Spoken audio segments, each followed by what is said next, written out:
Voilà, j'envoie mon pouce en l'air à nos camarades. Dialogue sur les savoirs autochtones, métis et francophones. Quand cette table ronde a été proposée, pas par moi, j'ai trouvé l'idée géniale, notre point de vue de départ était de voir des stratégies, je ne veux pas dire de survie, mais disons de développement communautaire dans des communautés autochtones, métis et francophones. Et ma première réaction était que je viens de la Louisiane et je connais des autochtones qui sont des francophones, hein, et que ce n'est pas forcément des choses séparées. Et évidemment, dans l'histoire du Canada, c'est pareil. Les métis sont francophones, il y a des autochtones francophones. Donc, on veut à la fois, avec les invités que vous avez devant vous, avoir une conversation sur des expériences à la fois divergentes et convergentes. Donc, nous avons le grand honneur d'être en présence de M. Denis Desgagnés du Centre de la francophonie des Amériques, de M. Dominique Sarny de l'Assemblée parlementaire française communautaire françoise, oui, c'est pas tout à fait la même chose. Sur Sébastien Mallette de Carleton University, l'Université Carleton, professeur de droit et d'études juridiques, et M. Abel Naquin, chef de la nation Biloxi Chitimacha Choctaw de la Louisiane. Et donc, cette table ronde se déroulera de la manière suivante. Nous voulons qu'il y ait une conversation entre nous tous et toutes. Donc, chacun de nos quatre invités aura entre 5 et 10 minutes pour exposer un enjeu lié à leur communauté, à la communauté à laquelle ils sont associés ou qu'ils représentent. Et je leur ai donné carte blanche. Bon, vous choisissez un sujet, voilà, vous en parlez. Et puis, ça devrait nous amener à peu près à mi-temps, donc 45 minutes. Et après ça, bon, la tribune sera ouverte et on pourra discuter ensemble. Ça vous va comme ça? Excellent. Merci, Joël. Merci. Merci. Donc, on va commencer par M. Denis Desgagnés, qui est un ami du réseau de la recherche sur la francophonie et de bien des gens, je dirais. Il est, depuis 2011, directeur et président général du Centre de la francophonie des Amériques. Je le croyais originaire de l'Ouest canadien parce qu'il a eu un long parcours en Alberta avec l'Association canadienne-française de l'Alberta et du Conseil scolaire du Nord-Ouest avant de devenir directeur général de l'Assemblée communautaire françaiscoise. Mais c'est pas vrai, il vient de l'Outaouais. Donc, c'est quelqu'un de passe-partout qui vient souvent en Louisiane et que nous avons l'honneur d'avoir avec nous aujourd'hui. Et voilà. Merci beaucoup, Clint. Bonjour. C'est un plaisir d'être là encore une fois cette année. Vous parlez d'abord du Centre de la francophonie des Amériques. Peut-être personne, pas tout le monde connaît. On me répète souvent que le Centre de la francophonie des Amériques n'est pas connu au Québec. Donc, c'est quoi le Centre de la francophonie des Amériques? Essentiellement, on a 10 ans d'existence. Le gouvernement du Québec, dans le cadre du 400e anniversaire de Québec, a voulu mettre en place le Centre de la francophonie. C'est d'ailleurs aussi le legs de la France, dans le cadre du 400e. Et le but était de tisser des liens, retisser des liens avec la francophonie des Amériques. C'est un peu le début de cette organisation. Donc, c'est un projet de loi qui nous a créés. Et puis, on a un conseil d'administration qui est composé de 4 personnes qui sont nommées par le gouvernement, 4 personnes qui sont désignées par des ministères et 7 personnes qui sont élues par les membres du Centre. On a environ 35 000 membres, 37 000 membres à travers les Amériques. Et mon mandat, c'est de produire des liens. À ce moment-là, monsieur, voyons, j'oublie le nom du ministre Pelletier, qui, rappelez-vous, disait on est de retour à la table et il voulait vraiment retisser ces liens-là. Donc, mon mandat, moi, je me sens tellement béni du travail que j'ai à faire, c'est de tisser ou de retisser ces liens-là, de ce tissu social qui, de temps en temps, a eu des trous un petit peu partout, des trous de mémoire ou des liens qui ont été brisés dans le temps, oubliés. Et ça me permet de parcourir le territoire. Bruce parlait de cette francophonie, entre autres en Louisiane. Et puis, je me souviens de voir ce 33 millions de francophones et me promener puis d'expliquer aux gens 33 millions de francophones. D'abord, les gens sont très sceptiques. 33 millions de francophones. Qu'est-ce que tu veux dire, francophone? Donc, il faut expliquer francophone, hein, francophone. locuteurs de français. Donc, ce n'est pas tous des pure laine ou comment on appelle là. Ce sont des gens qui parlent le français. On parle d'Autochtones qui parlent français. Hein. On parle les Yéhoumas aussi en Louisiane. J'ai rencontré partout sur le territoire des gens qui parlent français, mais qui sont créoles. Ce n'est pas leur première langue. Donc, partout, au Brésil, j'ai été très impressionné de voir cette francophonie. Et j'ai appris ensuite de ça que francophonie, en tout cas la façon qu'on l'utilisait, nous, je dis nous, là, au Canada, moi, en Alberta, en Saskatchewan, en Ontario, au Québec, francophonie était une façon de diviser, une autre façon de diviser. Qui est francophone, qui ne l'est pas. Je me suis aperçu dans mon travail que d'expliquer cette idée de qui est francophone, les gens cherchent tellement l'appartenance à ça. Les gens se sentaient soulagés de dire « Peux-tu vraiment être francophone? Est-ce que ça me prend un niveau de compétence langagère X pour être francophone? » Si je n'ai pas eu la chance d'étudier le français, puis que je me sens... on parle beaucoup d'insécurité linguistique. Est-ce que je peux me dire francophone? Et même, j'ai entendu d'autres, entre autres en Saskatchewan, avec la Commission sur l'inclusion, les jeunes nous disaient, on leur demandait, c'est quoi un franc-saskois? Puis ils nous disaient, bien, franc-saskois, c'est les gens qui travaillent pour les associations franc-saskoises. Donc, ça excluait tout le monde encore, tu sais. Et si on parlait trop bien le français, bon, on n'est certainement pas françaiscois, on doit être québécois ou français. Donc, on est toujours en train de se diviser, toujours en train de se... bon, je pense à mon ami Peter Dorrington, ou on pourrait en nommer d'autres aujourd'hui, sur qui on devrait, mais qui cherchaient, eux autres aussi, à être francophones. Et on les excluait, on les disait des francophiles. Comme si c'était de deuxième classe. Vous ne pouvez pas totalement être francophone, vous êtes des francophiles. Pourtant, dans le dictionnaire francophile, on dit amoureux de la France ou de la francophonie. Donc, moi, je me suis le premier à me dire francophile et francophone. Donc, et je dis souvent dans les présentations, il y a beaucoup de francophiles qui ne sont pas francophones et il y a beaucoup de francophones qui ne sont pas francophiles. Et on tente de travailler avec... Et au fur et à mesure de travailler sur ce merveilleux territoire des Amériques, je me suis aperçu que de briser l'isolement des gens, d'abord de la francophonie canadienne, commençons par là, on a un... C'est terrible là, comment est-ce qu'on est divisé. Je veux dire, parlons globalement les Québécois et la francophonie hors Québec. Les défis que j'ai à rapprocher les gens, c'est énorme. J'en reviens pas. On me dit souvent, bon, les Québécois ne comprennent pas, ils ne savent pas. Tu sais, veut dire, Denis, ils ne comprennent pas.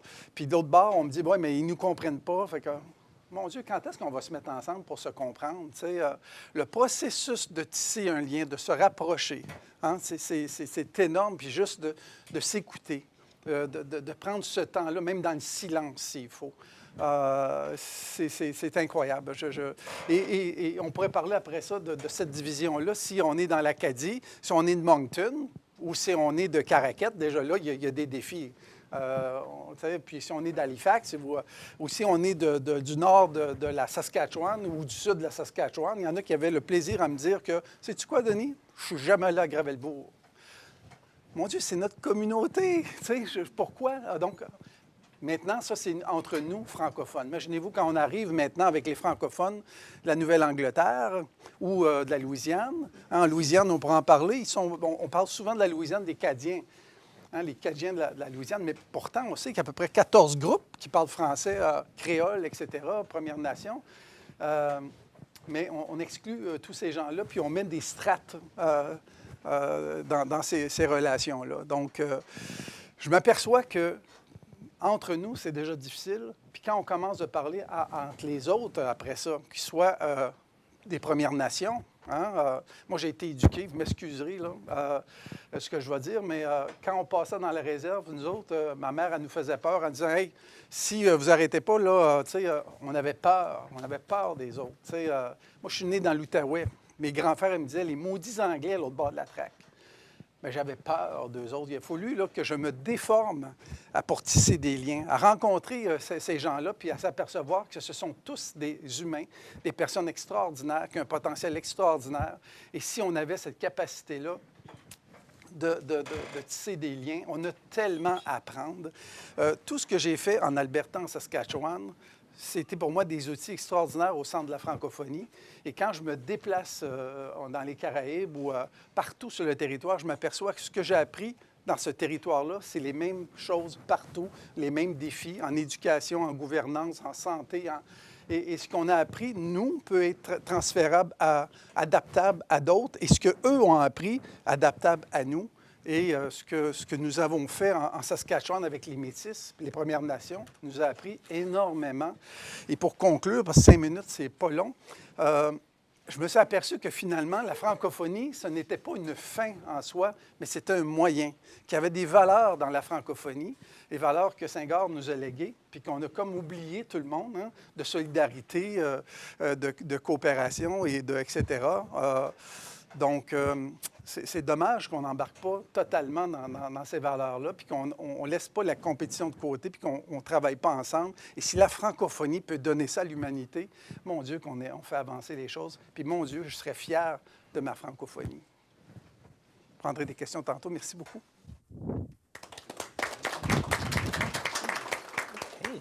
Denis, en fait, j'avais vraiment réservé 10 minutes pour chaque intervenant. Est-ce que tu pourrais, en 90 secondes, résumer un projet, un dossier actuel du CFA qui te tient à cœur, un de vos projets en particulier, rapidement? C'est un vrai défi. Nous, on travaille beaucoup avec l'action citoyenne. Je pense que puis on le fait à travers pas mal tous nos dossiers, que ce soit nos forums de jeunes ambassadeurs, nos universités d'été. On parle beaucoup d'action citoyenne et de vivre ensemble. Et quand on arrive à avoir un groupe d'étudiants, par exemple à l'université d'été, où on s'assure d'avoir dans la recette la diversité qui est au cœur de ce que nous faisons et la parité, et que ces gens-là sont ensemble et qu'on parle du vivre ensemble et de l'action citoyenne, c'est assez extraordinaire, magique ce qui se passe. Et les gens nous donnent souvent des témoignages aussi simples que ça a changé ma vie. Et c'est vraiment là, extraordinaire de travailler avec cette jeunesse extraordinaire avec un potentiel. Donc, cette idée de passeur, de laisser ces éléments-là, grâce à vous, les chercheurs, les professeurs, et ce beau mélange-là, c'est probablement ce qui me passionne le plus dans ce que je fais là. Merci. Merci. Merci. Notre deuxième intervenant, Dominique Sarny, est depuis août 2016, directeur général de l'Assemblée communautaire françaiscoise. Il est originaire de France. Pourtant, il était au Canada depuis un certain moment. 35 ans. Voilà, donc ça devient un certain moment. Il est ethnologue de formation. Il détient un doctorat de l'Université Laval en anthropologie et en ethnologie. Une maîtrise. Une maîtrise, merci. Et il s'est fait connaître notamment dans la communauté comme directeur fondateur de l'Institut français de l'Université de Regina, qu'il a dirigé jusqu'en 2010, n'est-ce pas? Oui. Donc, il intervient régulièrement sur des questions de dialogue interculturel. C'était la principale raison pour laquelle on voulait l'avoir avec nous ce matin. Donc, parmi deux grands dossiers, deux grands projets qui l'interpellent et auxquels il se consacre, il y a d'une part les terroirs comme solution de développement rural et d'autre part le dialogue interculturel entre francophones et métis de l'Ouest en général. Hein, ça ne se limite pas à la Saskatchewan, je crois. Hein. C'est ça? OK. Merci. Merci, Clint. Bonjour à tout le monde. Puisqu'il est question de savoir autochtone et de francophonie, si vous voulez bien, je vais axer mon intervention à partir d'une expérience de dialogue que plusieurs d'entre vous connaissent déjà sur un terrain qui est celui des francophones et des métis de l'Ouest canadien. Je ne vais pas insister sur la démarche à proprement parler, puis je peux vous renvoyer à un article que Peter Dorrington et moi-même avons écrit il y a quelques 2 années sur cette démarche-là, mais plutôt sur les prémices de cette démarche autour essentiellement de 2 pôles.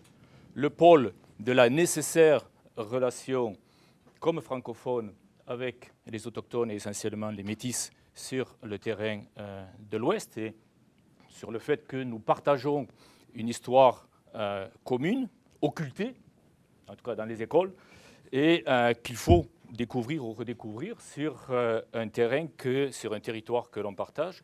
Et le deuxième pôle, sur celui de l'action, celui du développement communautaire qui a besoin qui arrive à un terme, la façon dont nous concevons le développement communautaire aujourd'hui dans la francophonie et qui a très certainement besoin d'être renouvelé. Alors comment ce dialogue que l'on engage avec les autochtones et particulièrement le métis contribue à changer nos pratiques de développement communautaire. Donc, se rapprocher donc de l'autochtone, c'est d'une certaine façon se rapprocher de nous-mêmes, de ce que nous sommes. Et c'est certainement l'hypothèse, ou en tout cas l'intuition que nous en avions au début, quand nous avons engagé cette démarche il y a quelques 10 ou douzaines d'années. 3 siècles de métissage dans les prairies, Gratien Allaire l'a écrit plusieurs fois. Il ne faut pas oublier que dans les prairies, dans l'Ouest canadien, cette première francophonie, elle est métisse. C'est 3 siècles de présence sur le terrain. Ça forge très certainement un individu et une communauté. Et cela devrait nous encourager à penser le développement communautaire autrement dans cette relation-là, à penser plutôt le changement alors que nous sommes plutôt dans une dynamique où on change plutôt le pensement et quand on parle de développement communautaire, là où on devrait plutôt à penser le changement. Donc il s'agit de nous réimaginer à la lumière de cette relation-là, à la lumière de notre relation avec les autochtones. Et quand on parle de relation, on parle forcément de complexité sur ce même territoire, et à la lumière des enjeux plus globaux que l'on retrouve dans le monde, et traduire tout cela en action dans le cadre du développement de la communauté fransaskoise.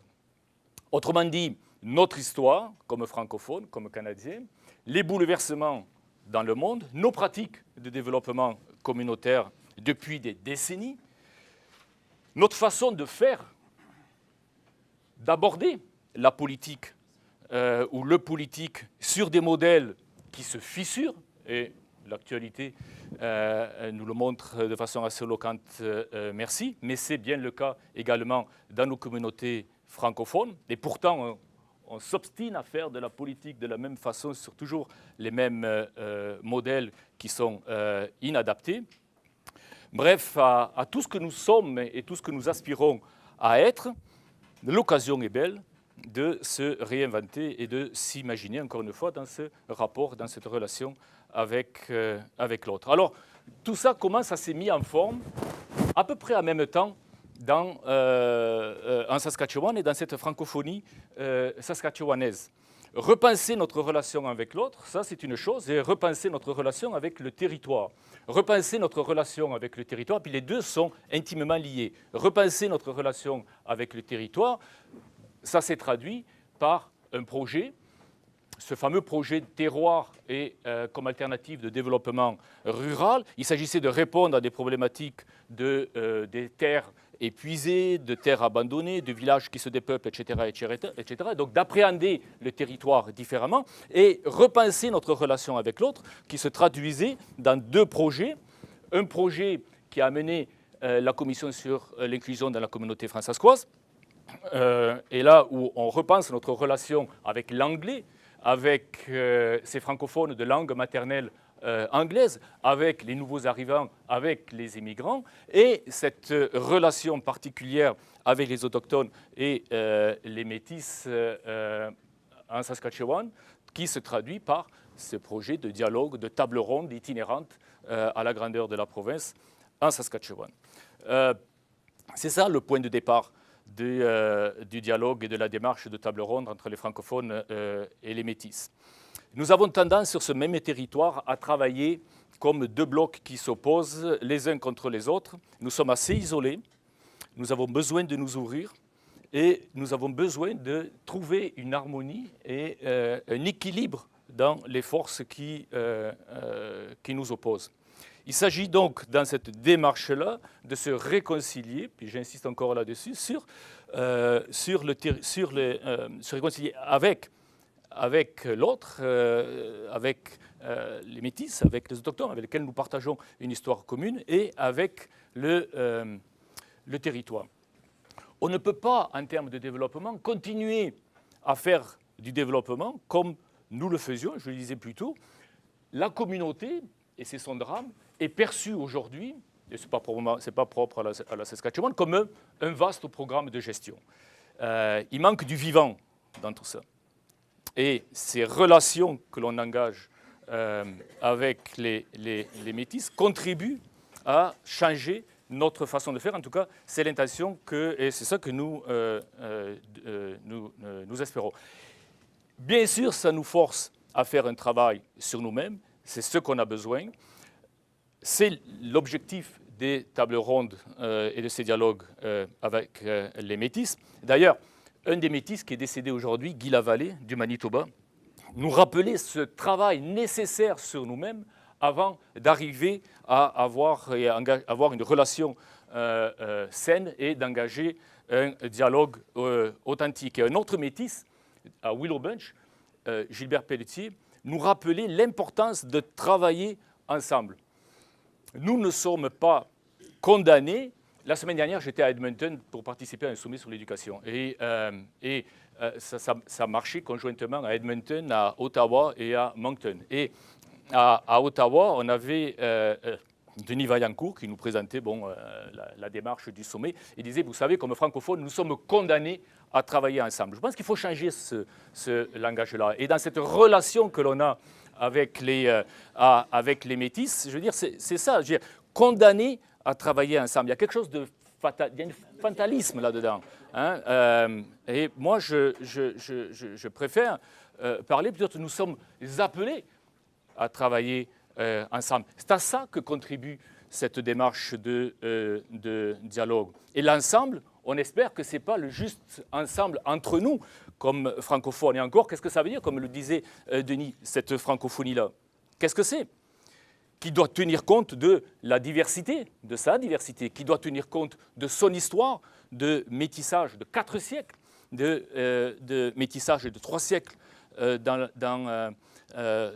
l'Ouest. Une francophonie où l'autre, il est autochtone, il est anglophone, il est immigrant. Voilà, c'est dans cette vision-là que s'inscrivent ces dialogues, donc se connaître, se reconnaître dans le regard de l'autre. Il y a évidemment quelque chose une démarche pédagogique dans tout ça. Est-ce qu'on peut envisager un avenir ensemble? C'est ça la question que l'on pose aux gens de la communauté et aux métis avec lesquels nous avons engagé ce dialogue sur le même territoire que l'on partage, dont on prend soin. Et là, vous voyez la cohérence des 3 projets que je parlais tout à l'heure avec ce projet également terroir, se réconcilier avec le territoire. Est-ce que nous pouvons nous réimaginer dans la relation, dans nos pratiques et dans ce que nous sommes? Au fond, il s'agit de permettre l'avenir. Et si vous voulez, vous connaissez, j'aime beaucoup, en fait c'est Denis qui me l'a fait connaître, la poète Innu, Joséphine Bacon, et vous connaissez sa poésie, une minute. Tu ne me regardes pas, tu ne me connais pas, tu ne m'écoutes pas, tu ne m'entends pas, tu ne me connais pas. Et ça nous interpelle, c'est sûr, comme francophone, sur le terrain, avec ces rapports, cette proximité avec les métis. En effet, tu ne me connais pas. Tu ne me connais pas parce que tu es très certainement une partie de ce que je suis et je suis une partie de ce que tu es. Encore faut-il prendre acte les mots sont importants. Les mots du poète, entre autres. Il faut prendre acte de ça et il faut agir pour changer les choses. Et je crois qu'il est temps de le faire. Voilà, en gros, ce que je peux dire. Et on pourra avoir des dialogues tout à l'heure. Merci beaucoup.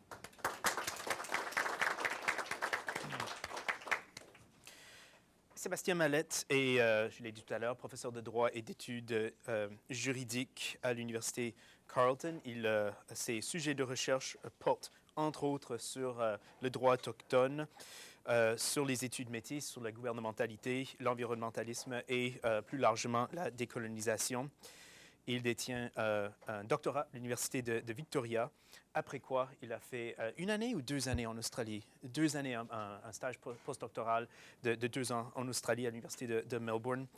Ses racines familiales et culturelles remontent au peuple bois brûlé impliqué dans la traite des fourrures dans la région du pays des Illinois, au sud et au nord des Grands Lacs. Et moi, j'en suis venu à un peu connaître son travail grâce à ce livre avec un titre, je le dis souvent, beau et long, Songs Upon the Rivers, The Buried History of the French-Speaking Canadiens and Métis from the Great Lakes and the Mississippi across to the Pacific, qu'il a coécrit avec Robert Fox Curran et Michel Bouchard. Sébastien, à vous la parole. Merci.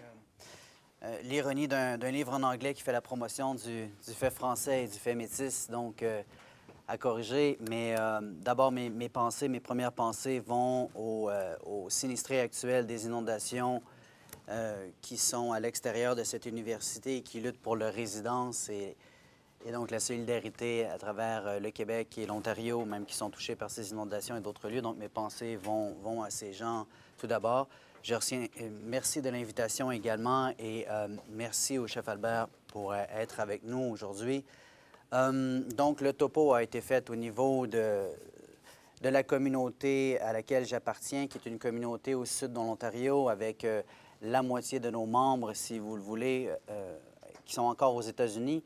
Donc, le peuple en question et le peuple qui est un sujet de débat, et j'espère avoir une discussion avec vous sur ce sujet, et le peuple que Louis Riel a appelé lui-même les Métis canadiens-français. Et donc, les Métis canadiens-français, c'est un sujet qui peut surprendre, d'autant plus aujourd'hui avec la teneur des débats, mais c'est un peuple, comme nous l'avons démontré ou tenté de démontrer dans cet ouvrage et d'autres ouvrages qui suivront, un peuple véritablement transrégional en Amérique du Nord. Donc, c'est un point qui me semble important. Évidemment, les Métis ont connu une prépondérance, ont connu des faits culturels absolument remarquables et extraordinaires dans l'Ouest canadien, spécialement en Saskatchewan et avec la fondation du Manitoba. Mais des recherches de plus en plus pointues tentent à démontrer que le peuple métis canadien-français est un peuple à la grandeur des Amériques et qu'aujourd'hui, dans la renégociation de ces identités qui font des lignes de tension avec la question de l'autochtonie, n'ayons pas peur de le dire, et certaines angoisses, il y a également le sujet des métis acadiens. Métis acadiens que je vous rappellerai était décrit comme tel en 1886 à travers une série d'articles qui faisaient état d'émeutes à Paspispiac, métis acadiens que l'on distinguait alors des populations autochtones, des Français et des Anglais, donc de façon collective et distinctive. Ces sujets sont très délicats étant donné le topo colonial et l'histoire coloniale dans laquelle ces populations ou nos populations s'insèrent. J'en suis conscient et j'espère pouvoir en discuter plus d'avant avec vous aujourd'hui, étant donné que même au Québec, il y a une série de résistances et une série d'interprétations sur qu'est-ce qu'un métis. Qu'entend-on par métis? Cette identité qui, au fondement de sa francophonie, mais également de son lien avec ce qu'on appelait communément l'Indien, si je peux dire, a un rapport que je qualifierais d'exocentrique avec lui-même. Donc une culture qui s'est forgée dans la rencontre avec l'autre. Et non seulement un autre, mais plusieurs autres à travers les États-Unis et ce qu'on appelons aujourd'hui le Canada, avant même que ces États, en fait, soient formés, ces États plus modernes. Et donc, ce qu'on a trouvé dans nos évidences, nous, par exemple, pour vous donner un exemple, c'est des villages de Canadiens, comme ils les appelaient dans le temps à travers les États-Unis, où la langue commune était le français, parce que chez les Métis, le parentage est significatif. Les pères étant canadiens, les femmes étant autochtones pour la plupart, ou de Premières Nations, et de Premières Nations différentes. Donc, dans les villages de Canadiens, vous trouvez une concentration de différentes langues autochtones avec comme port d'attache le fait français qui permet une communication de transrégionale tout à fait remarquable et extraordinaire. Pour une vulgarisation, j'aime ça appeler ça l'Internet du temps. Parce que si vous voulez aller aux nouvelles, vous rentrez dans le village de Canadiens et vous pouvez en fait voir une série de 6 à 7 différents dialectes autochtones qui sont parlés en plus du fait français. Et toute la création de ce fait culturel et de ce fait linguistique qui est en train de se forger. Maintenant, pour souligner à grands traits d'autres zones problématiques, si j'encouragerais mes collègues à faire des projets d'unification, si je peux dire, je les encouragerais à ce moment-là à rencontrer les gens de l'Union nationale Saint-Joseph au Manitoba, association francophone qui a plus de 130 ans, fondée par la famille de Louis Riel lui-même, qui actuellement est au cœur de tensions linguistiques avec des mouvements métis, mais que la force des choses et que l'on pourrait dire certaines parts de colonialisme ont anglicisé.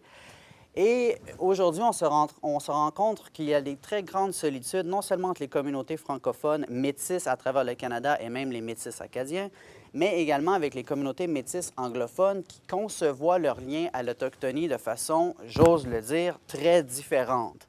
Et donc, à ce moment-là, il y a des zones de tension et les gens de l'Union nationale métisse Saint-Joseph sont, j'ose le dire également, délaissés dans les rapports de pouvoir existants avec Ottawa présentement.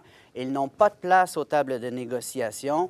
Ils se font, j'emploie des mots forts, mais pratiquement insultés de leur présence historique et de leur contribution culturelle dans une question élargie aux différentes sociétés francophones nord-américaines.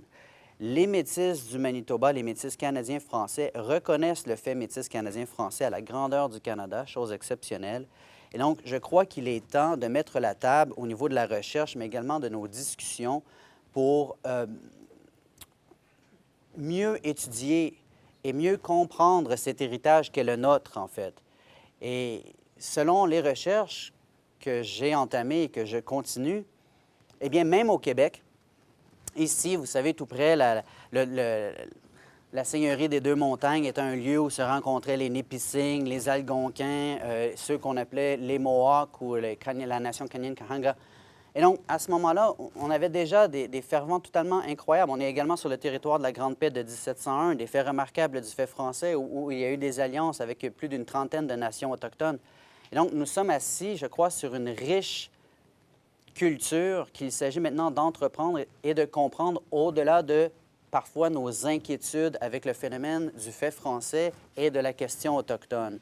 Ce qui amène un questionnement sur le danger de l'appropriation culturelle, le danger de ce dialogue de dire « Ah oui, des Français ou des Québécois seulement avec une goutte de sang, pardonnez l'expression, mais une goutte de sang indien, voulant s'imaginer indien, voulant avoir des avantages comme les supposément Indiens ont. » Et je prends le terme indien parce qu'il est encore utilisé aujourd'hui par l'infâme loi sur les Indiens que le gouvernement, comme une patate chaude, essaie de négocier. Et donc, je crois que toutes ces questions-là doivent être courageusement entreprises pour aller au-delà des accusations qui sont des procès d'intention souvent et des mauvaises compréhensions que nous avons les uns par rapport aux autres. Donc oui, également pour un dialogue, oui, également pour un rapprochement des populations métisses et oui, également pour une définition du peuple métis canadien-français qui, même à l'intérieur des métis, il y a des distinctions. Vous savez, il y a des gens qui viennent davantage des sources écossaises, par exemple, de différentes sources et de différents langages. Donc, même à l'intérieur de nous, le sujet est loin d'être facile, prisonnier comme nous le sommes des différents nationalismes. Hein? Un métis qui est né ou vient au Québec ou dans la zone de l'Outaouais, comment on se fait demander « Ah, mais t'es-tu nationaliste québécois? » Ou alors, ta famille est franco-ontarienne, OK, rapport un peu plus compliqué ici. Donc, est-ce que tu as des contacts avec les gens au Manitoba? Et tous les gens que j'ai rencontrés à travers le Canada, à travers mes séances de recherche, m'ont amené des perspectives enrichies, comme vous le soulignez, sur la question politique. Et c'est une question très difficile pour nous parce qu'on nous demande constamment, en fait, les Métis canadiens-français, même dans ces temps modernes, où est votre allégeance? Hein, l'allégeance qui se doit d'être homogène, d'être encore pensée, et le même rapport à l'identité se pense de la même façon. Es-tu québécois? Es-tu métis québécois? Est-ce qu'une telle chose se peut? Est-ce que c'est une barbarie? La même chose en Acadie. Et le tout avec un beau glaçage colonial, comme j'aimerais le dire, au sens où les Autochtones luttent eux-mêmes pour leurs droits de traité, leurs droits autochtones, et voient la venue de ces nouveaux questionnements-là et de ces nouvelles, parfois, identités ou résurgences identitaires comme potentiellement dangereuses à sécuriser leurs propres assises qu'ils ont luttées pendant maintenant des centaines d'années.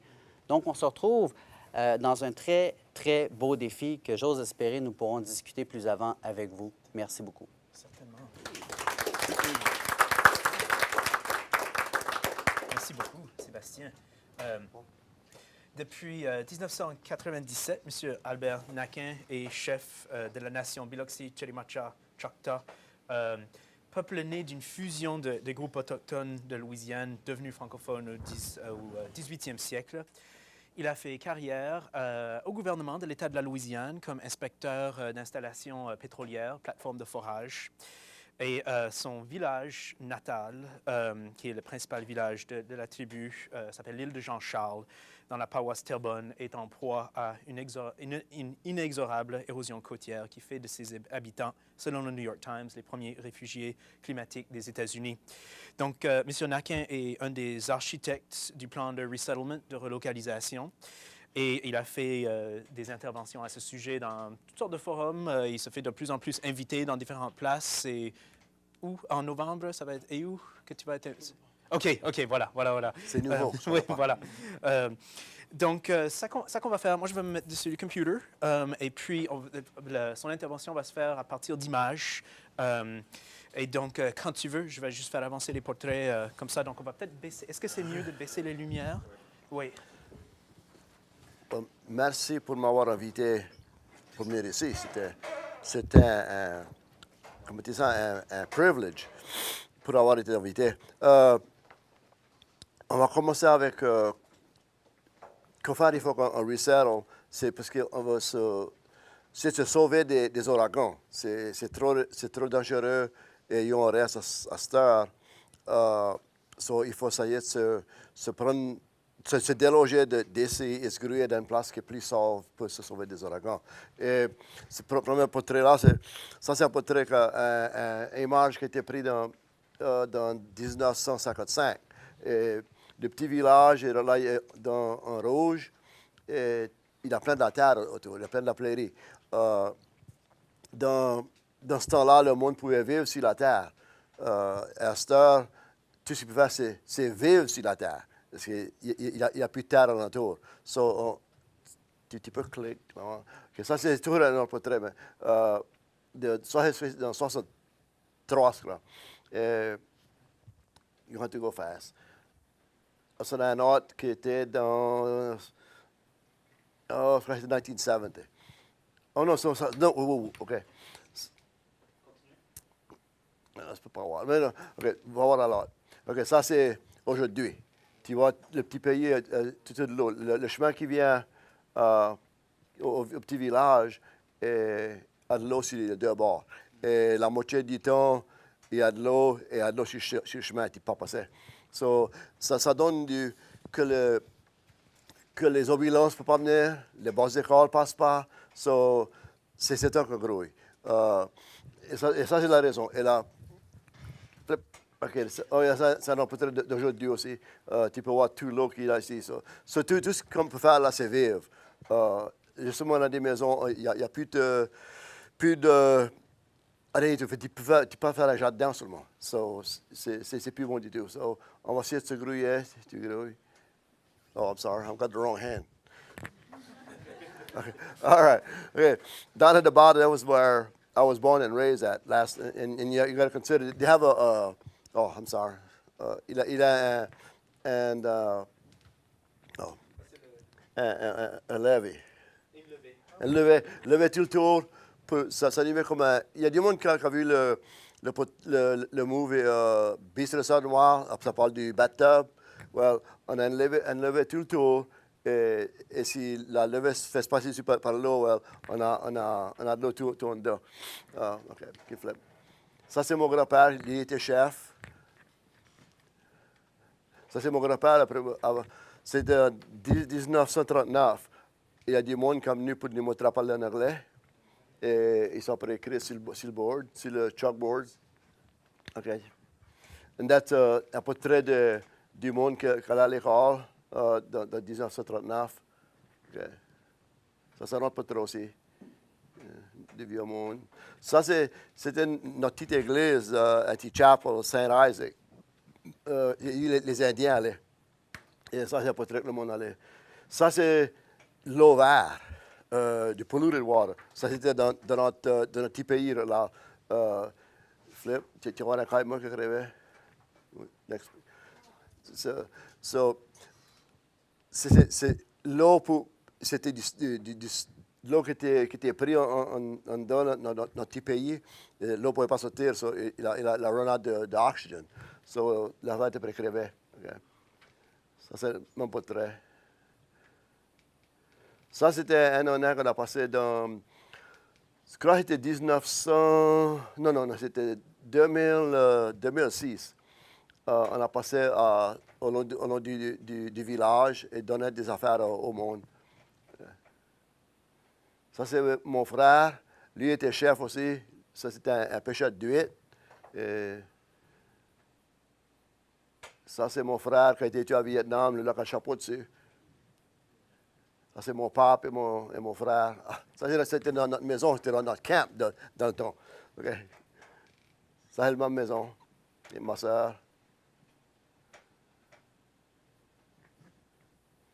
Ça, c'est mon frère qui a été tué au Vietnam aussi. Ça, c'est ma plus vieille soeur, elle a 92. Elle est toujours en vie. Elle ne peut plus faire grand-chose, mais elle est toujours là. Ça, je ne pas qui se tombe là. Hein. Oh, ça c'était... Hey, okay, you can go back to the other one. No. Forward. You're going backwards. Hein. Okay. Ça, c'est mon camarade, c'est une jolie femme. Là. Et elle va très, parce qu'il arrive avec mes cheveux. Je crois que c'est la femme qui a fait ça. Okay. Ça, c'est mon petit beau. Il est plus comme ça, il a 45 ans. Flip. Ça, c'est moi et JR, mon neveu. On était à Washington, D.C. Juste pour visiter ou c'était pour... Non, on était après visiter pour essayer d'avoir du monde dans la main pour notre resettlement. On était après politique. Est-ce que tu pourrais expliquer au monde la situation avec le gouvernement à cause que votre groupe n'est pas reconnu par le gouvernement fédéral? C'est ça? Est-ce que tu pourrais dire un petit mot sur... Oui, je peux dire ça aussi. Enfin, justement samedi, j'ai eu un enveloppe de nous dire que nous autres, on est trois tribes ensemble en Sudan Confederation. So, ils nous ont envoyé un enveloppe parce que moi, j'ai envoyé seul. Et là, ça veut dire, ça veut dire que ça pourrait me séparer du Confederation.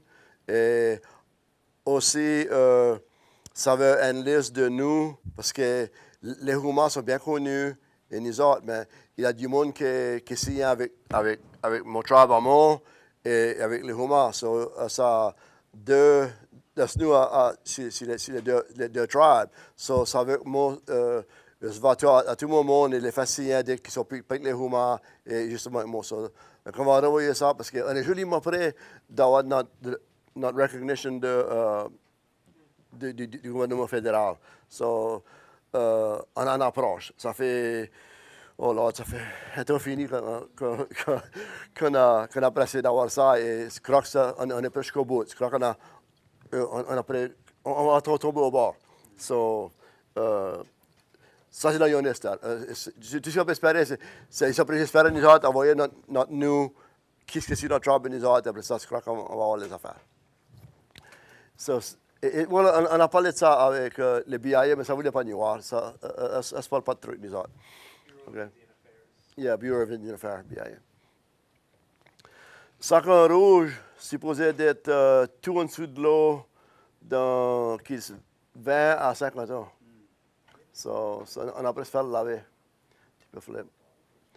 Ça, le deuxième sur le bord à droite, c'était le chef aussi. C'était mon oncle. Donc, toi, Naquin. Vous autres ne pouvez pas dire, mais ça, c'est tout des poissons. C'est des poissons crevés. Tout ça comme blanc, c'est des poissons. C'était dans ce eau vert qu'on avait. C'est les poissons qu'on crevait. Ça veut dire à Clint ce matin qu'on avait des games de pique. Ça, c'est la game de pique. On se coupe des bâtons, on les a pointus. À chaque qui veut jouer, ça la fonce dans la tête pour commencer.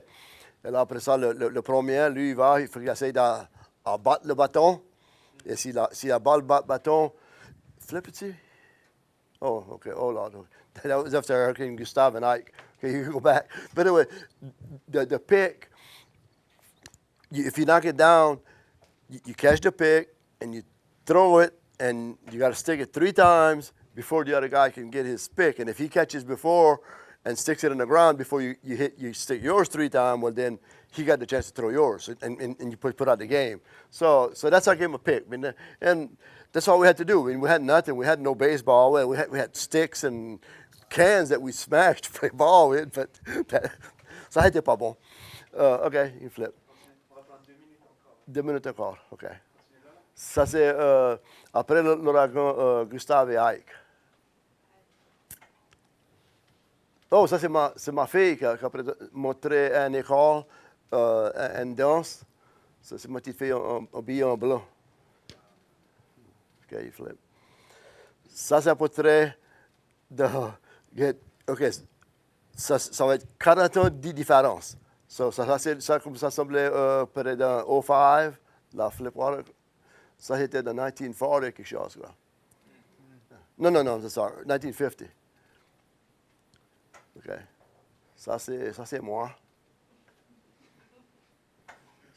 Ça, c'est un naming ceremony qu'on a préféré à une école, par le nom des enfants de 4e livre, qu'on a changé de elementary school à la middle school. So, on a nommé tous les petits Indiens qui étaient là pour donner un nom d'Indien.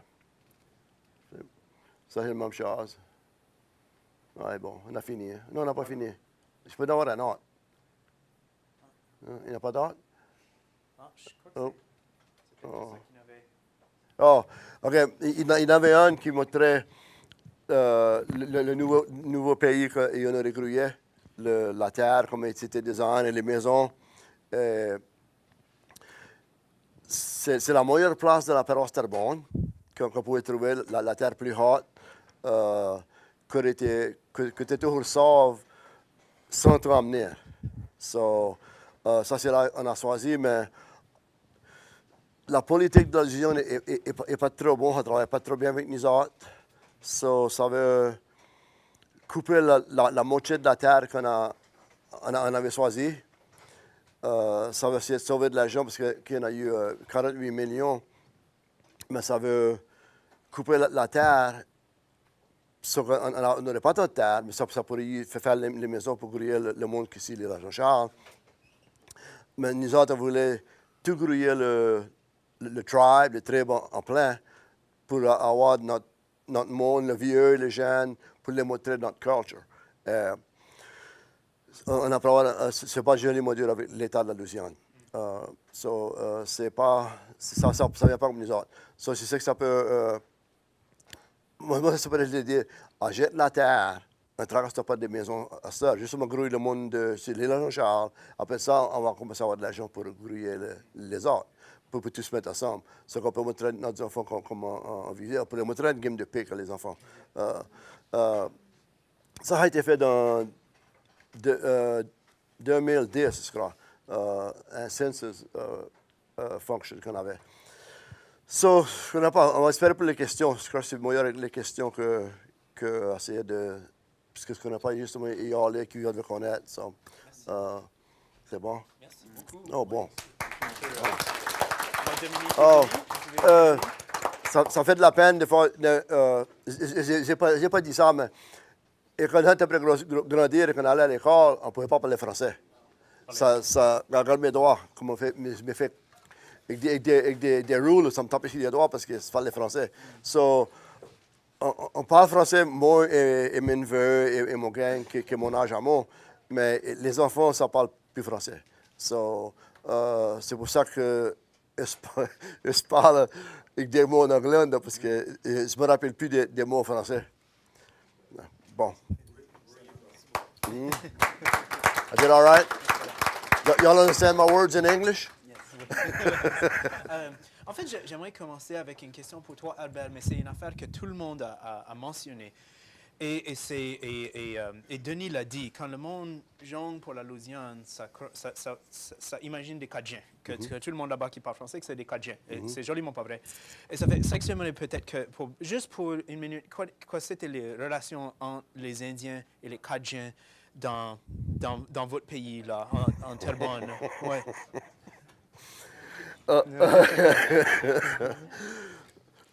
C'était pas joli.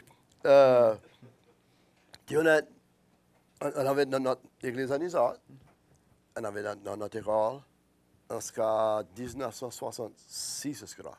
Là, on a commencé à tourner à assister à mêler parce que Hurricane Betsy a pris dans notre école. So, on n'a plus d'école. So, là, le school board de la paroisse Terrebonne, je n'ai pas été toute l'allusion. Non, c'était pas toute l'allusion parce que la paroisse de la Fouche, les Indiens et les Cajans ensemble. Mais Terrebonne, c'était justement les Indiens avaient une école pour eux, et les Noirs avaient une école pour eux, et les Cajans avaient une école pour eux. Mais la différence, c'était... OK, on avait comment tu veux ça, une salle de danse, une dance hall. Oui, une salle de danse. Comme ça. So, c'est les Indiens. Mais les Cajans venaient danser avec nous autres. On dansait tous ensemble, mais on ne pouvait pas aller à l'école ensemble. Les Indiens dansaient avec les Cajans, c'est tout mélangé. Mais quand ça allait pour aller à l'école ou à l'église, on ne pouvait pas se mêler. Mais là, il faut expliquer pour l'école. Moi, quand j'ai été commencé la high school, j'ai été dans private school, St. Joseph Catholic School. Et quand j'arrivais là, c'était dans le 9e livre. Et c'était assez loin en bas. Les autres étaient probablement dans le 6e livre. Je croyais que moi j'étais dans le 6e livre parce que je ne connaissais pas rien du tout à ce parler après. So, ils arrêtaient l'école. J'ai fait un an, mais ils arrêtaient. Et là, j'étais adult ed, plusieurs années. Et là, quand j'étais dans le service, j'ai pris mon mes prêts test, j'ai pris le GD test. Après ça, Dans l'armée.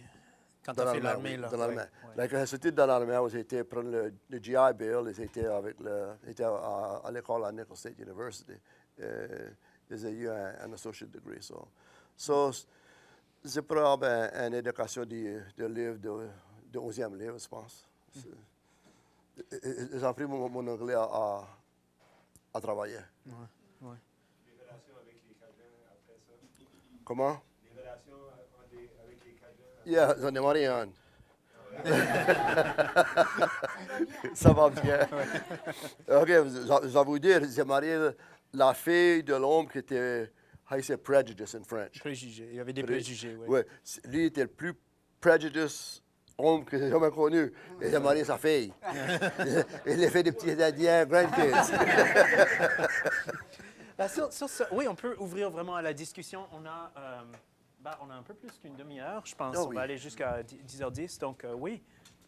Et puis, est-ce que vous pouvez vous annoncer, vous identifier? Moi, de l'Université d'Ottawa. La question sur les Saskatchewan, là, il y avait un article à un moment donné dans la Global Mail, Terroir et quelque chose. Il faisait un jeu de mots. Mon article, c'était pas pire, c'était très limité, on va dire. Et les rapports entre les métis et les francophones. Alors, j'ai deux questions. D'abord, combien de métis dans l'Ouest ont conservé le français? Je sais qu'à Saint-Laurent, par exemple, on a un Étau-Bas, c'est très francophone. Ils ont même une école française maintenant, mais ailleurs, je ne sais pas. Ça, c'est pas. Puis aussi, ils voulaient faire des activités. Comme à Bactoche, à un moment donné, ils font des cérémonies, les métis, à cause de la résistance du Nord-Ouest. Puis, ils cherchaient, ils cherchaient à collaborer ensemble. C'est une sorte de rendez-vous manqué, la défaite de l'Oriel, parce que beaucoup de métis sont devenus francophones, c'est-à-dire canadiens-français, pour cacher leurs origines. Puis j'ai vu la même chose en passant en Ontario. Je découvre maintenant des Franco-Ontariens qui ont leur carte de métis. Ça, c'est du monde que j'ai connu, je pense, dans les Québec, elle était Franco-Ontarienne. Puis là, c'est le fun. J'ai enseigné sa nièce, à un moment donné, qui avait sa carte. Alors moi, je trouve que c'est très émouvant, ça.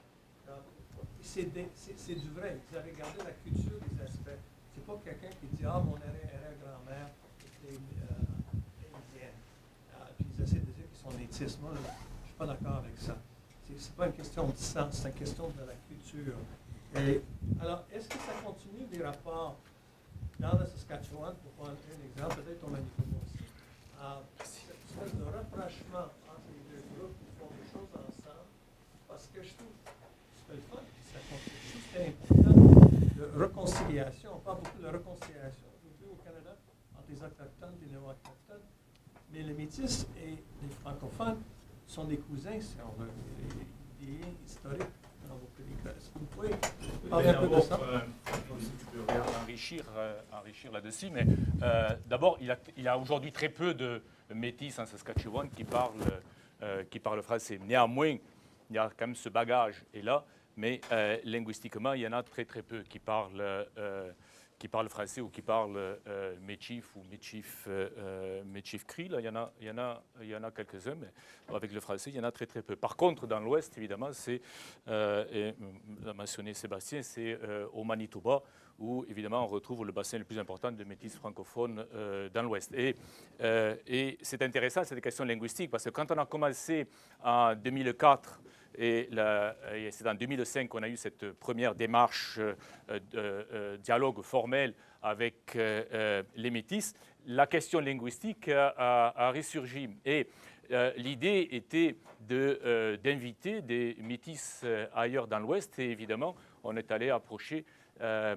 ceux du Manitoba. Et la question linguistique est ressortie en disant, évidemment, en Saskatchewan, si on veut engager un dialogue avec les métis, il faut que ça se fasse en anglais.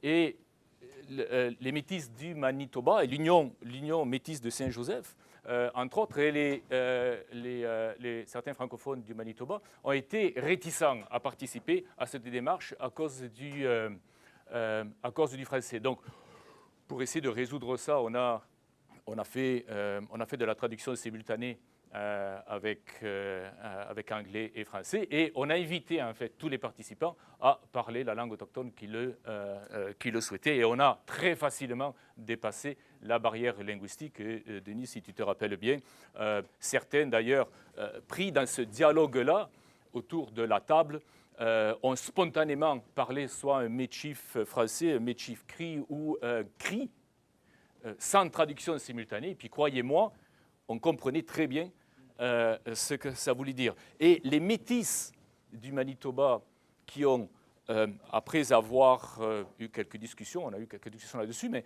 les métis du Manitoba qui ont souhaité intervenir dans cette première table ronde, et d'ailleurs, ils sont revenus à la prochaine qu'il y a eu à Willow Bunch, et je pense qu'il y a eu un représentant également à Batoche quand on l'a fait à Batoche, c'est en effet l'Union métisse de Saint-Joseph qui a participé entièrement à cette démarche-là. Donc la barrière linguistique, elle a été là au départ, on campe sur nos positions respectives, et très facilement, dans la démarche même du dialogue et le principe qui l'animait, ça a été dépassé. Et vous mentionnez l'article dans le Globe and Mail, et si je me rappelle bien, l'article était dans les années 2012, qui était l'année du centenaire, l'année officiellement reconnue d'ailleurs par la province de Saskatchewan comme étant l'année des Francescois, donc le centenaire de la fondation de la communauté associative francescoise.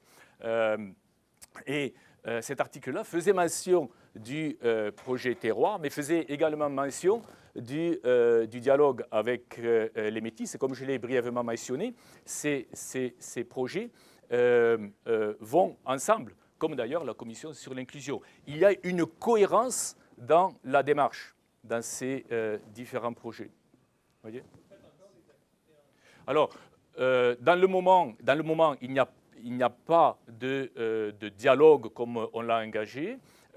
Néanmoins, il y a de la demande du côté métis, entre autres à Prince-Albert, à Melfort, pour continuer la démarche, c'est-à-dire formelle, et on va le faire. Mais il y a des projets qui, depuis, ont démarré, sont engagés, durent déjà depuis pas mal de temps.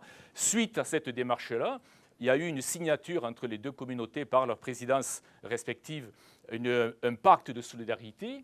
Il faut quand même se rappeler qu'une démarche comme ça, c'est assez courageux et assez audacieux.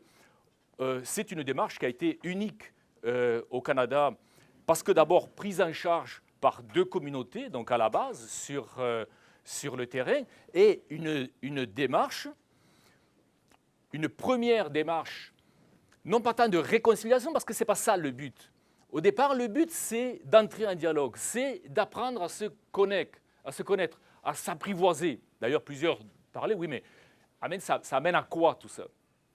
Ben, il y a plusieurs qui n'ont pas remarqué que l'objectif, il est déjà dans la démarche. Et les résultats sont déjà atteints. Alors, quels sont les projets? Donc, un pacte de solidarité signé entre deux présidences, la première fois que depuis la pendaison de Louis Riel, et Louis Riel a été pendu en Saskatchewan, ces deux communautés-là décident de se retrouver.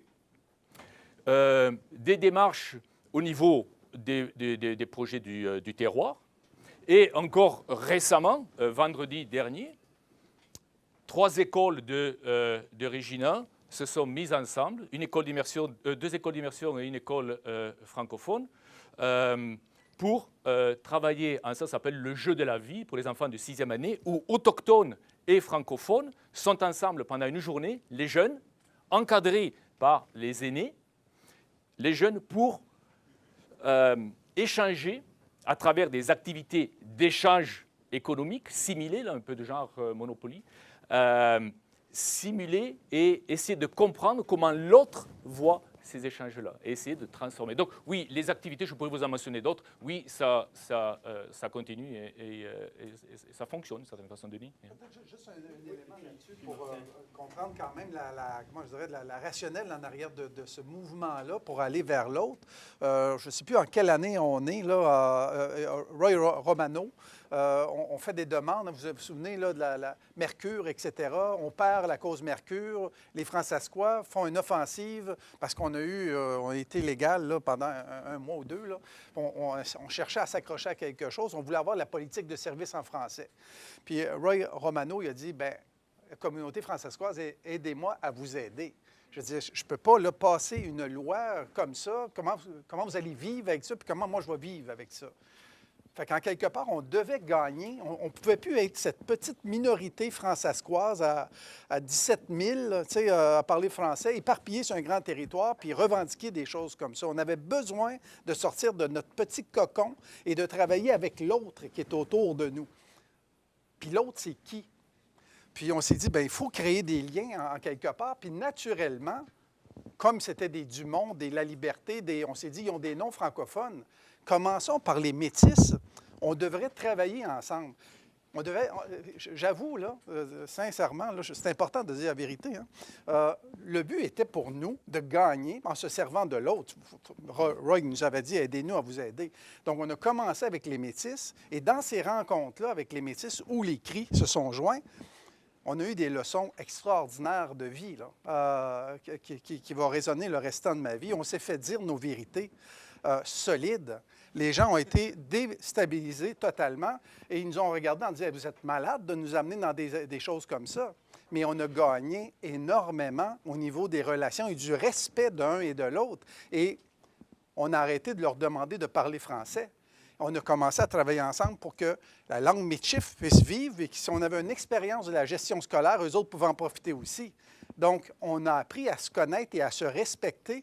Et on s'est aperçu pas longtemps après, parce que les Ukrainiens, les Allemands, etc., sont venus nous voir eux autres aussi. Et on s'est aperçu que la Saskatchewan, il n'y en avait pas de majorité. On était fait de plein de petites minorités très divisées et qu'on avait grand intérêt à travailler ensemble. On a créé une table de groupes interculturels et on s'est donné comme mission de travailler sur des éléments politiques de solidarité. La première chose qu'on a fait ensemble, c'est qu'on a demandé au ministre de l'Éducation de nous rencontrer pour parler de langue additionnelle. Parce que les Allemands, les Ukrainiens, etc., eux autres n'avaient pas la gestion scolaire, puis ils nous haïssaient. On était les enfants chéris de la charte, puis on était les enfants gâtés, puis eux autres, il n'y avait rien. C'était le soir qu'il y avait l'éducation. Si le concierge n'avait pas oublié d'ouvrir la porte, là, genre, tu sais. Donc, on s'haïssait, puis on ne savait même pas. Tout en secret. Puis quand on s'est mis à table à se parler ensemble, tout le monde, on s'est devenu... on a dû régler des choses. On a dû apprendre l'histoire, chacun de notre bar. Puis quand on a appris ça, puis on a demandé au ministre pour avoir une langue additionnelle, c'est-à-dire que les parents choisissaient la langue additionnelle, que ce soit l'allemand ou quoi que ce soit.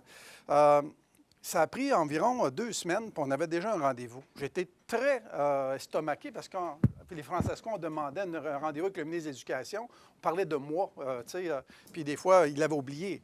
Mais là, en 2 semaines, on avait une réunion et les gens du ministère nous avaient dit hey, « Non, vous êtes important, là. Vous représentez la majorité là, quand vous êtes ensemble. » Donc, ça nous a appris là, à travailler avec l'autre de façon respectueuse, gagnante-gagnante. Et c'est comme ça qu'on bâtissait les solidarités après cette petite expérience-là.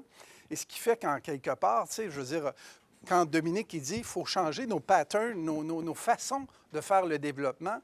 Et Édouard Glissant disait quelque chose dans mes mots à moi, vous m'excuserez, que si on se bat pour une nation, on se doit aussi de se battre pour toutes les nations.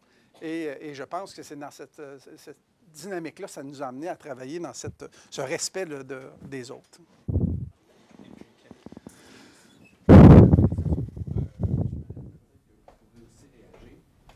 On parle un peu de réconciliation dans cette discussion-là, mais il y a aussi en études autochtones un discours beaucoup plus critique de la réconciliation. Un discours où on dit que la réconciliation, c'est des Blancs qui veulent se donner bonne conscience puis masquer les rapports de pouvoir.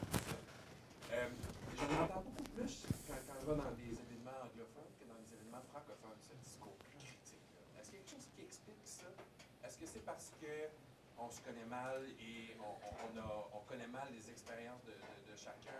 Est-ce que c'est parce qu'on se dit du côté autochtone, mais de toute façon, c'est pas si on veut agir sur les rapports de pouvoir, c'est pas avec les francophones qu'on doit s'allier, c'est traiter directement avec une nation canadienne un peu diffuse. Je m'explique mal cette absence de discours critique sur la réconciliation en France. Je pense que c'est une très bonne question qui en ouvre à plusieurs. J'ai remarqué la même chose étant donné que j'ai été instruit dans les écoles anglaise au Canada. Donc, j'ai connu cette mouvance-là très, très critique, très anticoloniale. Une mouvance qui touche également à notre question au sens du fait français, parce qu'on a raison de souligner que, oui, il y a des gens qui soulignent, par exemple, au niveau linguistique, le Michif, par exemple. Mais il faut être prudent avec ces catégories, parce que ce que nous assistons actuellement, c'est non seulement un discours anticolonial, et c'est vrai, il faut honorer les critiques qui sont faites, et c'est d'abord et avant tout une question de justice. Donc, il y a eu une série de frustrations chez les peuples autochtones, et ça depuis, on peut reculer très loin, qui ne sont toujours pas réalisées. Donc, c'est vrai que le discours de réconciliation est souvent ressenti comme du bout des lèvres ou comme de la parure et qu'il manque d'action véritable qui pourrait faire des changements, par exemple. Dans nos communautés, par exemple, l'un des problèmes qu'on rencontre, c'est que il y a des questions juridiques, on se ramasse devant la Cour, on lutte pour nos droits, comme avec l'arrêt Daniels pendant 17 ans. Finalement, la Cour suprême statue, oui, les Indiens non statués et les Métis, il y a une relation, ou du moins, pas une responsabilité, mais bien une relation fiduciaire, et il devrait y avoir une procédure. Mais là, on arrive au gouvernement, puis, ça avance pas, il y a des frustrations, les communautés sont derrière, autant au Québec que partout ailleurs. Puis les gens poussent. Qu'est-ce qui se passe avec cette question autochtone? Qu'est-ce qui se passe avec cette question des droits? Et donc, les inquiétudes ne se font pas adresser, mais politiquement, on aime le message de réconciliation. Politiquement, on aime dire qu'on veut vivre ensemble, mais dans les faits concrets, c'est ressenti par plusieurs communautés comme, encore une fois, quelque chose qui est beau sur papier, mais n'amène pas aux actes que les gens aimeraient, par exemple la protection des langues autochtones, et etc. Ça, c'est la première partie de la réponse que je t'offrirais. La seconde, c'est que le fait français, spécialement avec l'Union nationale, si je peux dire, lorsque je les ai rencontrés, c'est que ces gens-là parlent français. Il y a un phénomène de la langue française et puis il y a une résistance par rapport au fait français dans les cercles plus critiques anglophones autochtones. On voit le français comme une langue coloniale comme les autres et comme l'imposition du français comme un fait colonial, le bien parler, le parisien, comme un phénomène, oui, et on associe ça aux écoles résidentielles également, etc., qui fait en sorte que les Autochtones disent en anglais ou en français, nous autres, excusez-moi l'expression, mais on se fait fourrer ou c'est difficile dans les relations de pouvoir. Puis, de l'autre côté, ce que j'aimerais suggérer, c'est que c'est vrai qu'il y a eu des politiques française, si on peut dire, coloniale. Indéniablement, il y a un passé colonial français au Canada, comme il y en a un anglais, c'est indéniable. Mais au-delà de ça, il y a eu une relation particulière entre le fait franco-indien, selon l'expression historique, qui est également unique. les gens sur le terrain, que ce soit en Acadie, que ce soit dans le coin de Détroit, que ce soit même au Québec ou même dans l'Outaouais, où on voit des données qui nous montrent clairement que la famille Lépine, qui est le bras droit de Louis Riel, bien, sa famille, elle vivait à La Lièvre dans l'Outaouais. Puis Louis Riel a passé 8 mois en Outaouais, selon une correspondance qu'on a trouvée. Puis il a trouvé refuge chez qui? Bien, chez les familles métisses de l'Outaouais. Complètement occulté, ça, par l'histoire. Complètement occulté, puis brisé aussi le lien entre ce que Riel cherchait entre les métis canadiens-français. Donc ça, on cherche à, dans certains cercles politiques métis bien pensants aujourd'hui, à mettre ça au vidange. Tu sais, c'est pas bon, ça. Il faut maintenant éliminer le fait français. Il faut parler une langue métis que, parfois, on tente à forcer et même à réinventer l'importance dans un romantisme national d'une nation qui a besoin de se recréer. Pas le français, pas le Bas-Canada, pas le Québec, très, très prairie-centric, comme le terme l'emprunte. Et à ce moment-là, il y a une zone de tension chez les Métis où les Métis de la Saskatchewan qui parlent encore français ou au Manitoba se retrouvent doublement isolés par ce nouveau discours-là qui en sort. Et puis au Québec, en fait, pour suivre le commentaire de dire « Ah, mais c'est quoi une goutte de sang? Moi, je suis pas d'accord avec le phénomène culturel. » Puis vous mettez le doigt sur des tensions. Mais moi, lorsque j'ai visité des aînés dans le nord de l'Ontario, que ce soit en Saskatchewan ou au Manitoba, les gens disaient, on se disait pas métis dans le temps, même en Saskatchewan. On disait qu'on avait une goutte de sang, on avait du sauvage en nous autres, par mon l'expression, mais que ou on s'appelait français, ou on s'appelait canadien-français pour cacher la honte de l'Autochtone en nous. Puis ça s'est passé pas seulement au Québec, mais à la grandeur des provinces que j'ai visitées. Donc, de clamer un fait culturel plus pur dans certains endroits du Canada, alors que certaines autres populations métisses seraient juste du sang mêlé ou du ramassis de je sais pas quoi, ou des gens qui veulent instrumentaliser l'identité métisse, moi, ça me pose problème. Je pense qu'il faut avoir une plus grande souplesse par rapport à tous les enjeux coloniaux dans cette complexité-là. Kenneth, est-ce que je peux rebondir avant de prendre ta question? C'est une question pour le chef Naquin de voir des fils conducteurs. Je sais que les Huma, pour eux autres, la langue qu'il faut garder, c'est le français. Et toi, tu m'as dit tantôt quand on mangeait que pour vous autres, après le resettlement, la relocalisation, vous voulez travailler avec le Choctaw. Peux-tu expliquer au groupe ici pourquoi, comment on choisit peut-être le français, peut-être le Choctaw, peut-être que juste pour le langage de vous autres? Notre langage était connu comme le Muskogean language. So, c'est ça qu'on va parler à montrer à nos enfants. On va montrer le Choctaw. Parce que le Choctaw, c'était plus connu au long de la mer du Mexique. So, on va parler plus le Choctaw. Le Châtimata était là, mais là, ça peut dire ce langage. Je crois qu'ils s'appelle le Trouébec. Mais les Choctaw, les Huma, pareil comme nous autres, ça va parler le Choctaw aussi. Comment ça vous voyez, vous voyez le français? Est-ce que le français, c'est quelque chose pour garder ou pour conserver? Le français, on aimerait parler, le montrer aux enfants, mais Corefield a mené plusieurs années passées. Et on voulait essayer d'engager des maîtresses pour montrer à nos enfants, mais la paroisse Terrebonne ne voulait pas. So, Lafayette, à Lafayette, plus sur du Ouest, ça monte le français. Parce que mes petits-enfants, après apprennent à parler français. C'est-tu des immersion? Ils sont-ils dans l'immersion, French immersion programme? Non. OK. Non, à l'école, dans l'élémentaire, ça les monte. Ça, c'est en français? Oui, ça les monte en français. Parce qu'ils vont là-bas, ils parlent en français avec eux, et là, ça fait fondre de moi parce que c'est différent de français. Mais il a plein de mots qu'on nécessite pareil. Mais on aimerait d'en montrer le français. Mais si c'est capable, dans notre nouveau village, on va essayer d'avoir quelqu'un. Comme dit que c'est nous autres, on même parler avec les enfants en français. Comme dit que c'est notre langage à nous autres, ça peut-être pas le français qu'on a appris, mais à least, ça que les autres qu'on a, on va les montrer à eux. Ça se peut parler français. C'est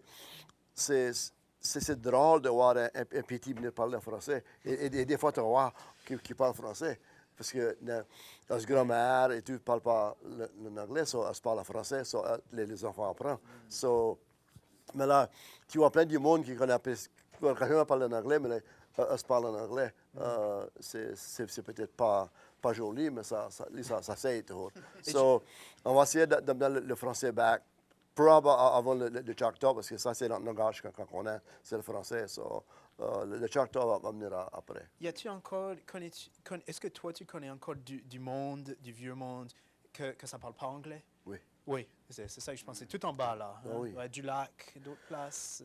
Du lac, on a, moi, à la Pointe-aux-Chiens, l'île à Jean-Charles. Ouais. Non, aussi. Ça parle juste en français. Juste en français, oui. Ouais. Mhm. Ouais. Oui. Kenneth? Et puis, André après. Ouais. Merci beaucoup de présentation et interpellante.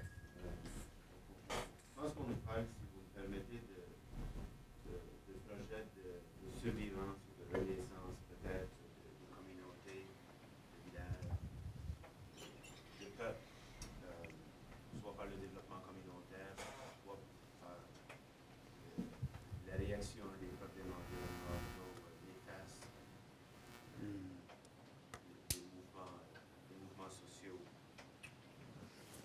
Ici, et là, on a Denis qui vient nous parler du centre de la francophonie des Amériques. Il dit que son rôle, c'est de faire des liens. You're making deals, je suppose. Et puis, donc, si on le prend dans cette perspective-là, et aujourd'hui qu'on voulait monter un projet qui unifierait les différentes problématiques, donc que ce soit le développement communautaire français-soi, la survivance de la communauté autochtone d'île Jean-Charles, ou la renaissance ou la reconnaissance du peuple métis canadien, français et acadien. Est-ce que vous avez tous chacun entendu les présentations des autres, vous n'avez pas beaucoup réagi à l'un et l'autre. Est-ce que vous, dans vos têtes, est-ce qu'il y a un projet ou un fil conducteur commun sur lequel on pourrait lancer des lignes?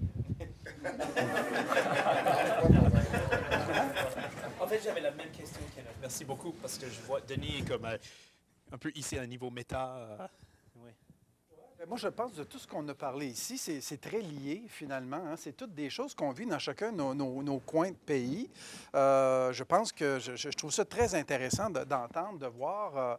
Moi, j'ai eu la chance d'aller à Pointe-aux-Chiens, rencontrer les Houmas, et puis finalement, ce qui se passe à Pointe-aux-Chiens, puis c'est intéressant. Vous avez parlé de reconnaissance des Indiens, là, la sœur Houma Dardar. Vous connaissez Mme Dardar, qui était au Pointe-aux-Chiens, puis le chef Houma, à Houma, frères et sœurs, ne s'entendent pas sur la façon de faire. Eux autres ne veulent pas être reconnus, ne veulent pas avoir les ressources. Les autres, ils veulent l'avoir. Et puis, tu sais, ce qu'il faut, en quelque part, c'est mettre les gens ensemble, à dialoguer, tu sais, à prendre le temps de... Moi, je pense que tous les projets qu'on fait, c'est comme la nature, c'est comme on a tendance à diviser, à monoculturer, à faire des choses. Puis pourtant, la nature nous le dit, c'est dans la diversité, c'est dans la façon de faire les choses. Moi, de tout ce qui a été dit là, il y a tellement des éléments là, de dialogue et puis de briser je pense qu'on a besoin de se déformer en quelque part. On a été conditionné à tellement de choses. On a l'impression, en tout cas, moi, ça fait 32 ans là, que je suis dans le développement communautaire. J'ai eu l'impression d'être pris dans un tourbillon pendant des années et répéter des choses, être fatigué, partir, quelqu'un d'autre qui est arrivé, qui rentre dans le tourbillon, il s'en va, quelqu'un d'autre qui arrive, puis on fait puis une fois qu'on a appris, on s'en va. Puis quand on veut faire différemment, on arrive à nos bailleurs de fonds, et puis parce qu'on n'a qu'une façon de faire les choses, c'est d'aller au bailleur de fonds. Puis le bailleur de fonds, il dit, ben non, hey, mets-toi en ligne, tourne comme tout le monde. Tu ne peux pas tourner sur l'autre bord. Fait que, il faut oser faire des choses différemment. Il faut oser être humain et ouvrir, comme Dominique le disait, vous l'avez tous dit aussi, ouvrir dans le respect des uns et des autres. Moi, je disais en Saskatchewan, on n'avait pas à dire à nos amis métis de venir à nos écoles francophones pour avoir des nombres, pour être encore plus payants. On a décidé de respecter leur choix à eux autres, qui, eux, parce qu'ils ont entendu aux tables rondes le Michif, Et quand ils ont entendu le métif, les gens sont mis à être très émus parce qu'ils ont entendu la grand-mère, ils ont entendu. On a tellement appris de cette table-là qu'on s'est mis nous-mêmes, quand on avait des rapports avec le gouvernement provincial, commencer à parler en français. Et la ministre du post-secondaire a dit, ça fait des années que je travaille là-dedans, je ne comprenais pas pourquoi vous me demandiez en anglais, parfait, parce qu'on avait toujours un plaisir de parler mieux anglais qu'eux autres, il fallait, là, parce qu'on avait ce complexe-là de... et donc, quand on a commencé à lui parler en français, elle a dit, je viens de comprendre ce que vous voulez dire. Je ne le voyais pas parce que vous me parliez toujours en anglais. Pourquoi vous n'allez pas en anglais? Mais quand on leur a parlé en français, pour commencer nos choses, puis même, à un moment donné, ils ont mis les appareils là, pour nous écouter. Puis, on s'est aperçu qu'on avait un impact extraordinaire. Donc, il y a plusieurs projets et je pense que notre vie est un projet en soi, puis que chacune des personnes ici a assumé ce... Je disais à mon collègue, la France-Asquasie nous a amenés dans un petit village en Israël, Neve Shalom Watam Salam. C'est un village de Juifs et de Palestiniens qui ont décidé de vivre ensemble pour démontrer que c'est possible de vivre ensemble. Puis ça fait des années, puis à chaque fois qu'il y a des conflits, les médias sont là, ça ne marche pas, ça ne marche pas. Non, on continue. Leur vie devient un... Et je me suis aperçu, après toutes ces années, là, passer une semaine avec eux autres, avec des entrevues, bien, que nous, on est aussi en train de le démontrer dans ce que nous faisons, dans nos projets, dans notre façon d'être, en vivant, en respect avec toutes ces cultures-là, puis en travaillant ensemble, parce que si la communauté de métis de telle place gagne, je gagne aussi, et chacun gagne là-dedans. Donc, c'est un peu ça que j'ai envie de répondre globalement, là, mais voilà. Anne-André?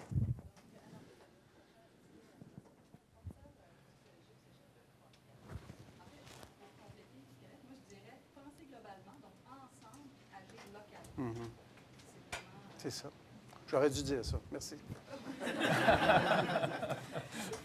mais c'était pas ça mon intervention. Mon intervention, c'était que nous aussi, on a pensé à la question autochtone au sujet du programme parce qu'on avait des décrochages. Je crois que le monsieur Atikamekw qui parle français, mais qui ont comme langue maternelle Atikamekw.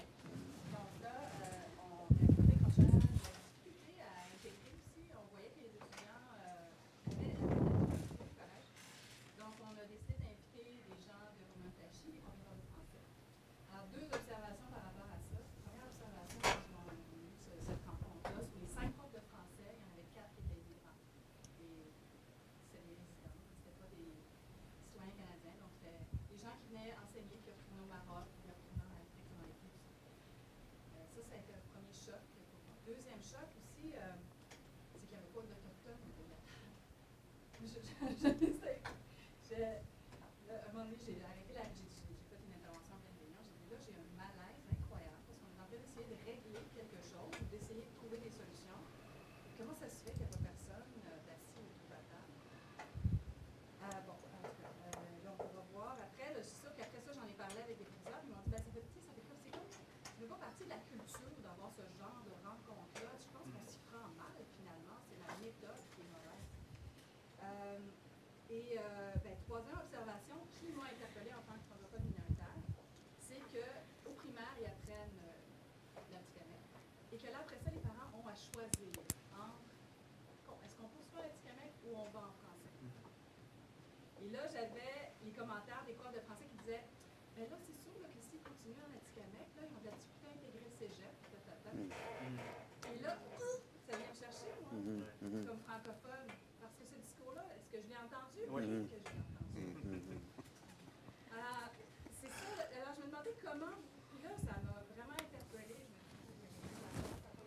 Je me suis dit, ça changer aussi leur mentalité par rapport à prendre la langue là, qui est quand même la langue qui est dominante.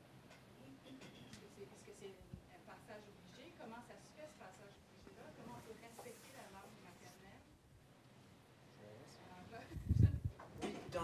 Il nous reste 5 minutes. Je vais être assez serré là-dessus. Donc, si tu veux prendre 1 ou 2 minutes, et puis je sais que Yves Frenette. J'ai travaillé à Kiona, qui est un collège autochtone à Odenak, avec une population anglaise et française. Donc, je comprends bien les dynamiques que tu me fais. Je pense que le projet de société, si on peut parler au Québec, pour moi, de la façon que je l'envisage, puis je l'aimerais, si je peux dire, c'est un projet qui retomberait dans un genre de bilinguisme franco-autochtone. C'est tellement une richesse pour les langues autochtones au Québec.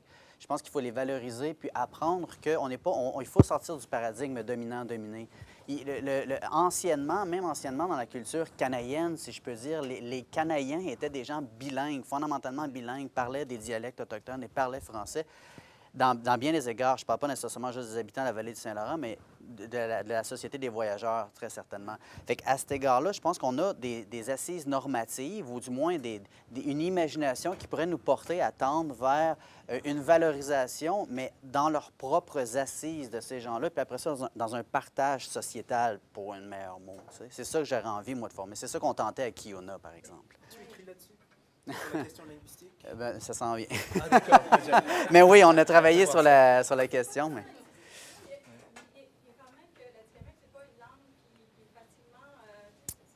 Non, mais on peut faire des premiers gestes. Tu sais, si en Nouvelle-Zélande, par exemple, il faut la protéger, mais il faut aussi la divulguer. Par exemple, si les Québécois pouvaient apprendre des langues autochtones, si on pouvait retourner vers la pratique de la langue autochtone pour les Québécois, à ce moment-là, on aurait un dialogue beaucoup plus vivant. Les langues deviendraient vivantes par leur participation. Et on s'enrichirait nous-mêmes de ce dialogue-là. Simplement un témoignage qui va un petit peu dans le sens de ce que vous avez fait dans Saskatchewan. L'année dernière, à Saint-Boniface, il y a eu l'Union nationale métisse a approché l'accueil francophone et ils ont fait une activité simple mais superbe. Les grands-mères métisses et francophones et africaines qui se sont rencontrées.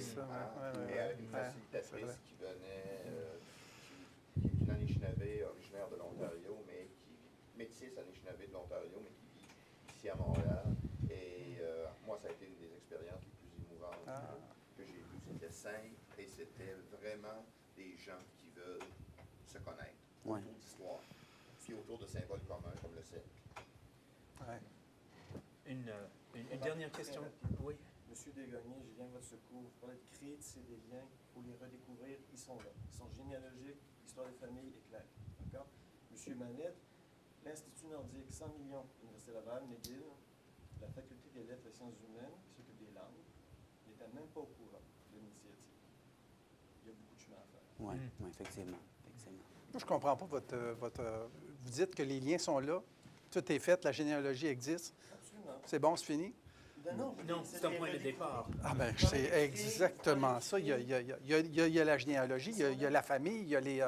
Moi, j'en reviens pas d'avoir été embauché, par exemple, un consultant, M. Bisson, d'un gars du Manitoba, que j'ai amené en Nouvelle-Angleterre pour faire un plan stratégique pour les francophones de la Nouvelle-Angleterre dans les petits Canada qui ne se connaissaient pas parce qu'on... Et on les a mis ensemble et tout le monde, a appris il y avait des liens familiales et même ce franco-manitobain se rappelait tout d'un coup que sa mère venait de la Nouvelle-Angleterre dans un village X et puis que, comment ça se fait que tout d'un coup, tout le monde s'ouvre et toutes les... Je pense que le projet de réseau des villes, justement, basé sur la mémoire, on a des trous de mémoire terribles, l'histoire, le patrimoine, la généalogie va faire en sorte qu'on va rendre ce qui est aujourd'hui totalement visible de plus en plus, puis au fur et à mesure, un peu comme le terroir, en Saskatchewan, les gens vont se rappeler, puis plus ils vont aller dans leur histoire, plus ils vont sentir la fierté de ça. Et s'ils offrent un produit touristique et que c'est payant, ils vont aller plus loin dans l'histoire, dans l'authenticité. Et c'est comme faire virer la roue sur l'autre bord à un moment donné par des gens passionnés de leur origine. Et en espérant que cette démarche-là puisse se faire ensuite de ça, parce que nos origines, c'est dans la diversité, dans ces voyageurs, dans ces rencontres, et que les circuits vont nous amener à développer, comment je dirais, en partenariat, en collaboration avec les communautés autochtones, métisses, etc., partout sur le territoire, des circuits, des routes aussi qui nous amènent et qui refait vivre ces histoires-là. Donc, mieux compris le point. Merci. Denis Desgagnés, Dominique Sarny, Sébastien Mallette et chef Albin Naquin, nous vous remercions du fond du cœur et la conversation pourra continuer autour de la pause. Donc, merci. Merci.